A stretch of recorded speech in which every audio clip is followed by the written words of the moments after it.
Putusan MK mengenai batas usia Capres-Cawapres mendapatkan pelaporan dari berbagai pihak. Ketua MK Anwar Usman dipanggil menjalani sidang oleh Majelis Kehormatan Mahkamah Konstitusi.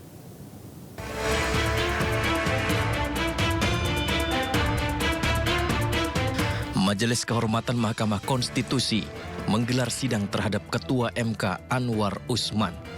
MK yang dipimpin Jimli Asidik memeriksa Anwar Usman terkait dugaan pelanggaran kode etik dalam putusan batas usia Capres-Cawapres. MK akan melihat prosedur administrasi, prosedur persidangan, demi menjaga kehormatan kode etik hakim, kode etik pegawai, dan tentunya menjaga kehormatan Mahkamah Konstitusi.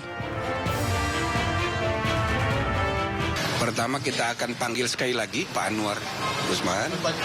Iya, jadi yang pertama dia dan terakhir panggil lagi. Nah, kemungkinan Pak Arief juga kita panggil. Nah, kemudian Panitera kita panggil khusus juga. Karena ini ada kaitan dengan tugasnya Panitera. Ya, ada beberapa isu yang terkait dengan dia. Soal prosedur administrasi, soal misalnya prosedur persidangan. Majelis Kehormatan MK ini bukan hanya menjaga kehormatan atau menegakkan kode etik hakim, tapi juga kode etik pegawai.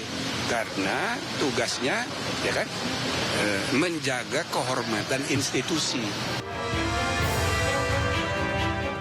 Sementara itu, Ketua MK Anwar Usman membantah adanya kepentingan maupun lobi politik dalam putusan MK mengenai batas usia Capres-Cawapres dan menegaskan tidak akan mundur usai membuat putusan tersebut. Tapi apa yang diklarifikasi, Pak? Tapi enggak, Pak. Terkait lobby itu gimana, Pak? Enggak ada tuh lobby gimana. Orang putusannya dibaca sendiri. Udah baca belum? Putusan sendiri. Ya udah. Oke.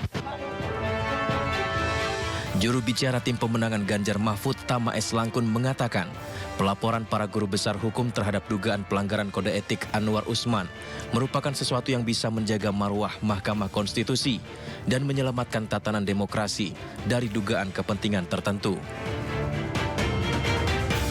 Untuk menjaga marwah Mahkamah Konstitusi, para guru besar, kemudian akademisi yang kemudian sudah melaporkan, tentu saja itu merupakan perwakilan yang sebenarnya dari masyarakat.